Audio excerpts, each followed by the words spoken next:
Welcome back to the channel. पिछली video में हमने डिस्कस करा था सेक्शन 26 क्लॉज ए जो बात करता है डाइंग डिक्लेरेशन की, और उस वीडियो में हमने डिस्कस करा था जो भी कुछ हमें बेयर एक्ट में दिया हुआ था। इस वीडियो में हम कवर करने वाले सेक्शन 26 को आगे जो क्लॉजेज हैं उनको कवर करेंगे, और हम स्टार्ट करते हैं क्लॉज बी के साथ। सो क्लॉज बी बात करते हैं when the statement was made bye such person in the ordinary course of business. इसको समझते हैं कि इसका मतलब ये है कि अगर कोई इंसान एक स्टेटमेंट या रिकॉर्ड मेंटेन कर रहा है अपने रेगुलर वर्क के दौरान या फिर प्रोफेशनल ड्यूटीज़ के दौरान, तो वो स्टेटमेंट या फिर रिकॉर्ड जो है वो रिलेवेंट हो जाएगा और एडमिसिबल हो जाएगा सेक्शन 26 क्लॉज बी में। एक एग्जांपल देखते हैं। एक मैनेजर लिखता है अपने ऑफिस रजिस्टर में, received 50 bags of rice from ABC traders on 1st May। Now later if the manager dies or disappears, then this entry made by the manager will still be used as evidence because it was made during the ordinary course of business। आगे ये बात करता है and in particular when it consist of any entry or memorandum made by him in the books kept in the ordinary course of business.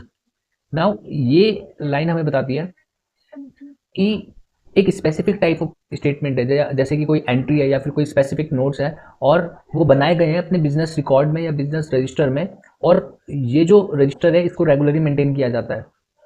और ये ज़रूरी है क्या है, जिस बुक में ये स्पेसिफिक एंट्रीज हो रही हैं या नोट्स बन रहे हैं वो रेगुलरली कैप्ट किए गए हों। एक एग्जांपल देखते हैं। एक कैशियर है, वो डेली का रिकॉर्ड मेंटेन करता है और उसमें वो लिखता है अपनी कैश बुक में ₹10,000 receive from mister x on April 30। सो ये जो कैश बुक है, कैशियर का काम इसको डेली मेंटेन करने का है, और उस कैश बुक में एक एंट्री ये है कि उसने 10,000 रुपये रिसीव करे मिस्टर एक्स से। तो कल को अगर कैशियर अवेलेबल नहीं हो सकता कोर्ट में, तो उसकी ये एंट्री जो है कैश बुक में ये रिलेवेंट हो जाएगी, because it's a regular record made during the course of business. आगे बात करता है और in the discharge of professional duty. Now professional duties में जैसे कि डॉक्टर्स हो गए, इंजीनियर्स हो गए, चार्टर्ड अकाउंटेंट्स हो गए, एटसेट्रा, ये कुछ रिकॉर्ड अगर मेंटेन कर रहे हैं ड्यूरिंग देयर जॉब, तो वो रिलेवेंट हो जाएगा इस लाइन के अंदर। जैसे कि एक डॉक्टर ने एक नोट बनाया पेशेंट की फाइल में कि पेशेंट को एडमिट किया गया जब उसको 104 बुखार था और वीकनेस थी April 20 को। नाउ अगर कल को डॉक्टर को कोर्ट में नहीं ला सकते टेस्टिफाई करने के लिए, तो ये जो पेशेंट की फाइल में नोट बना रखा है डॉक्टर ने, ये एडमिसिबल हो जाएगा to show the condition of the patient while he was admitted. आगे बात करता है or of an acknowledgement written or signed by him of the receipt of money, goods, securities or property of any kind. Now ये cover कर रहा है receipts और acknowledgements को, जहां पर वो पर्सन साइन करता है या लिख देता है that they have received what, money, goods, securities or property of any kind। Now if the person is not alive in future or he cannot be called in the court, then this written acknowledgement made by him becomes relevant। For example, एक person sign करता है received 50,000 from Mr. Y towards advance payment for house rent। Now this is a receipt, payment की receipt है, और in case future में जिसने sign कराया उसको नहीं बुला सकते ऑनर को, तो ये जो रिसिप्ट है ये कोर्ट में एडमिसिबल हो जाएगी और रिलेवेंट हो जाएगी। आगे बात करता है or of a document used in commerce written or signed by him. ये इंक्लूड कर रहा है कमर्शियल डॉक्यूमेंट्स को, जैसे कि कमर्शियल डॉक्यूमेंट्स जैसे कि इनवॉइसेस होते हैं, परचेज ऑर्डर्स होते हैं, डिलीवरी चलान्स होते हैं, ट्रेड एग्रीमेंट्स हो सकते हैं, ऐसी चीज़ें उनको ये रिलेवेंट कर देता है। Now if such documents are written or signed by a person, they are relevant evidence even without oral testimony. Example से समझते हैं। A supplier signs a delivery note, delivered 500 kg of steel rods to XYZ Limited on April 1st। Now this document is relevant and admissible even if the supplier is not traceable now, because this delivery note becomes relevant। आगे देखते हैं और of the date of a letter or other document usually dated, written or signed by him। Now यहाँ पे ये आपको allow कर रहा है कि आप डेट को प्रूव कर सकते हो कि कुछ लिखा गया था या किया गया था उस डेटेड डॉक्यूमेंट के टाइम पर, जैसे कि लेटर्स हो गए या रिपोर्ट्स हो गए। नाउ ये वो डॉक्यूमेंट है जिनमें नॉर्मली डेट्स होती हैं, डेट लिखी हुई होती है, और डेट जो लिखी हुई है उसको प्रिज्यूम करा जाता है कि वो डेट सही है और वो कोर्ट में एडमिसिबल है। फॉर एग्जांपल, एक लॉयर एक लेटर लिखता है अपने क्लाइंट को जिसपे डेट लिखी होती है 15 मार्च। Now later if there is a dispute about when the communication happened between the advocate and his client, जो लेटर पे डेट है 15 मार्च, this can be used as evidence under clause B of section 26 of BSA। आगे हम देखते हैं section 26 का sub clause C, जो बात करता है when the statement is against the pecuniary or proprietary interest of the person making it, or when, if true, it would expose him or would have exposed him to a criminal prosecution or to a suit for damages.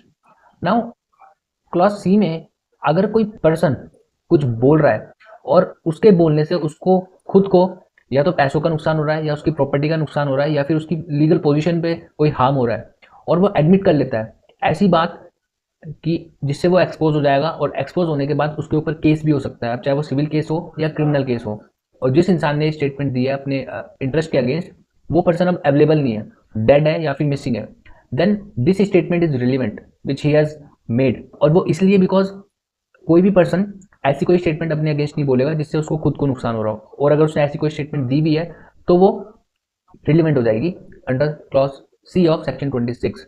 Example देते हैं, जैसे कि एक person बोलता है ये जो land है ये मेरे भाई का है, मेरा लैंड नहीं है, ये मैं तो सिर्फ अपने नाम पे इसको होल्ड कर रहा हूँ, और ये बात बोल के वो इंसान मर जाता है। Now this statement is against the proprietary interest of the person making it, कि ये उसके भाई का है, उसका नहीं है। So this is admissible under clause C of section 26A। Now later if this person can not be called in the court, or if he is missing, this statement of the person that the property belongs to his brother not him will be made admissible under clause C of section 26। एक और example देखते हैं इसी का। एक person ने लिखा कि मैंने चेक को फोर्ज करा कि मुझे ज़्यादा पैसे मिल जाए, और उसका ट्रायल होने से पहले वो मर गया। Now this statement may expose him to criminal prosecution, so this statement made by him is made relevant under clause C of section 26। Next, clause D. When the statement gives the opinion of any such person as to the existence of any public right or custom or matter of public or general interest, of the existence of which, if it existed, he would have been likely to be aware, and when such a statement was made before any controversy as to such right, custom or matter had arisen।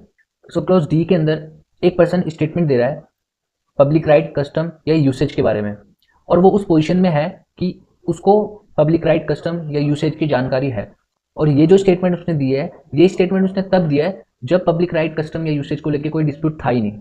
जैसे कि example देखते हैं, कोई Elder person है village का, उसने अपनी diary में लिखा हुआ है कि इस गांव के लोगों ने हमेशा से ही जो पॉन्ड है उसको फ्रीली यूज़ करा है, इवन उसके ग्रैंडफादर के टाइम से इसको फ्री यूज़ कर रहे हैं। अगर बाद में कोई डिस्प्यूट अराइज होता है कि क्या लोगों को पॉन्ड का एक्सेस था या नहीं था, तो ये जो स्टेटमेंट दे रखी है उस एल्डरली पर्सन ने, ये एडमिसिबल हो जाएगी, बिकॉज ये रिफ्लेक्ट कर रही है कि एक कस्टम के बारे में उस पर्सन को पता था और उसको इसके बारे में पूरी जानकारी थी, और उसने ये जो कस्टम के बारे में बात बोली है ये तब बोली है जबकि कोई कंट्रोवर्सी थी ही नहीं। So such a statement will be made relevant under clause D of section 26 BSA। आगे हम बात करते हैं क्लॉज ई की, जो बोल रहा है when the statement relates to the existence of any relationship by blood, marriage or adoption between persons as to whose relationship by blood, marriage or adoption the person making the statement had special means of knowledge, and when the statement was made before the question in dispute was raised। ना clause ई में जो है ऐसी statement के बारे में बात कर रहा है जो स्टेटमेंट उस पर्सन ने दी है जिसको स्पेशल नॉलेज है, जैसे कि फैमिली का कोई एल्डरली पर्सन है, दादी माँ, दादाजी, और उन्होंने ऐसी कोई बात बोली है फैमिली रिलेशनशिप के बारे में या मैरिज के बारे में या एडॉप्शन के बारे में, और वो बात उन्होंने तब बोली थी जबकि कोई डिस्प्यूट अराइज ही नहीं हुआ है। जैसे कि एक एग्जांपल देखते हैं, दादी माँ ने एक बार अपने वकील को बताया था कि रमेश जो है वो दादी माँ के सबसे बड़े बेटे का अडॉप्टेड चाइल्ड है। नाउ बाद में अगर डिस्प्यूट अराइज हो जाता है कि रमेश को इनहेरिटेंस में क्या मिलेगा क्या नहीं मिलेगा, और दादी माँ अब मर चुकी हैं, वो जिंदा नहीं है, तो जो स्टेटमेंट उन्होंने अपने वकील को दी थी ये रिलेवेंट हो जाएगी क्लॉज ई के अंदर, बिकॉज दादी माँ को स्पेशल मीन्स ऑफ नॉलेज था regarding the adoption of the person, and दादी माँ ने वो स्टेटमेंट तब दी थी जबकि फैमिली में कोई इनहेरिटेंस का डिस्प्यूट था ही नहीं। सो दिस स्टेटमेंट ऑफ दादी माँ will be made relevant under clause E of section 26 of BSA। Next हम बात करते हैं क्लॉज एफ की, जो बोलता है when the statement relates to the existence of any relationship by blood, marriage or adoption between persons deceased and is made in any will or deed relating to the affairs of the family to which any such deceased person belonged, or in the family pedigree, or upon any tombstone, family portrait, or other thing on which such statements are usually made, and when such statement was made before the question in the dispute was raised। Clause F में जो आपका है ये उन statement के बारे में बात कर रहा है जो फैमिली रिलेशनशिप के बारे में है और उन लोगों के बारे में जो कि डिसीज है, और ये स्टेटमेंट हमें मिल रही है फैमिली डॉक्यूमेंट्स या मेमोरियल से, जैसे कि विल हो गया, फैमिली ट्री हो गया, या टॉम स्टोन पर हमें मिल रही है। और ये स्टेटमेंट तब दी गई है जबकि डिस्प्यूट अराइज नहीं हुआ है, और ये स्टेटमेंट एडमिसिबल मानी जाएंगी क्लॉज एफ के अंदर। एग्जाम्पल से समझते हैं। एक फैमिली ट्री है, उसको बहुत पहले बनाया गया था और उसको साइन कर रखा है हेड ऑफ द फैमिली ने। वहां पे मेंशन कर रखा है कि श्याम जो है वो हरि का बेटा है, मतलब फैमिली ट्री किसी के दादाजी ने बनाया और वहां उस फैमिली ट्री में लिखा हुआ है कि जो श्याम है वो हरि का बेटा है, और वो दादाजी ने साइन कर रखे है या फिर परदादाजी ने साइन कर रखा है। नाउ अगर आज कोई प्रॉपर्टी डिस्प्यूट अराइज होता है और श्याम और हरि दोनों जो है वो मर चुके हैं, now this family tree can be use to prove the relationship because this statement by परदादाजी वॉज मेड और दादाजी was made when there was no dispute. So today Shyam and Hari दोनों मर चुके हैं, प्रॉपर्टी का डिस्प्यूट उनके बच्चों के बीच में हो रहा है फॉर एग्जाम्पल। तो जो दादाजी परदादाजी ने जो बात बोली थी कि जो श्याम है वो हरि का बेटा है, वो रिलेवेंट हो जाएगी क्लॉज एफ के अंदर। नेक्स्ट हम बात करते हैं क्लॉज जी की, जो बोलता है when the statement is contained in any deed, will or other document which relates to any such transaction as is specified in clause A of section 11। Section 11 हमने डिस्कस कर रखा है प्रीवियस वीडियो में। और सिंपल टर्म में अगर clause जी की बात करें तो ये ऐसी स्टेटमेंट की बात कर रहा है जो statement part of a document है, और डॉक्यूमेंट जैसे कि सेल डीड है या विल है, और ये स्टेटमेंट रिलेट कर रही है कनेक्टेड ट्रांजेक्शन को, तो ये स्टेटमेंट रिलेवेंट हो जाएगी even if the person who made the statement is now dead और इज मिसिंग। एग्जाम्पल से समझते हैं। एक विल में डिसीज पर्सन, मतलब आज जो मर चुका है, उन्होंने विल में लिखा था मैं ये प्रॉपर्टी बेच रहा हूँ बिकॉज ये प्रॉपर्टी मुझे मिली थी मेरे पिताजी से। Now this statement relates to ownership, और ओनरशिप ऐसी चीज है जिसका बाद में फैक्ट इन इशू भी बन सकता है अगर कोई डिस्प्यूट अराइज होता है प्रॉपर्टी का। तो ये जो स्टेटमेंट दी गई है विल में, ये रिलेवेंट हो जाएगी under clause G of section 26।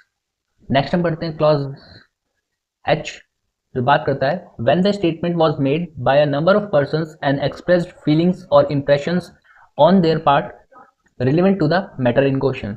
इसको सिंपल लैंग्वेज में देखें तो जब ग्रुप ऑफ पीपल ने एक्सप्रेस करा है या शेयर करी अपनी फीलिंग को या अपने रिएक्शन को किसी चीज पर, तो वो जो रिएक्शन है, वो जो फीलिंग है, वो रिलेवेंट हो जाती है और ये एडमिसिबल भी होता है। एग्जाम्पल से समझते हैं। विलेज में, गांव में कुछ लोगों ने मिलके एक डॉक्यूमेंट साइन करा था पब्लिक प्रोटेस्ट के दौरान कि हम सब ने देखा कि फैक्ट्री जो है वो पोल्यूट कर रही है हमारी रिवर को हर दिन, और हम अपनी स्वास्थ्य को लेके चिंताजनक है, मतलब हमें डर है कि इस पॉल्यूटेड वाटर से हम लोग मर सकते हैं। नाउ ये जो कलेक्टिव एक्सप्रेशन ऑफ कंसर्न है या लोगों का जो ये इंप्रेशन है, ये रिलेवेंट हो जाएगा इन इन्वायरमेंटल और पब्लिक न्यूसेंस लिटिगेशन, बिकॉज यहाँ पे बहुत सारे लोगों ने एक्सप्रेस कर रखा है अपनी फीलिंग को या अपने रिएक्शन को कि ये जो पॉल्यूशन हो रहा है दिल्ली रिवर में, इससे हम लोग मर सकते हैं। सो this is made relevant under clause H of section 26 BSA। That's all for today. Thank you so much.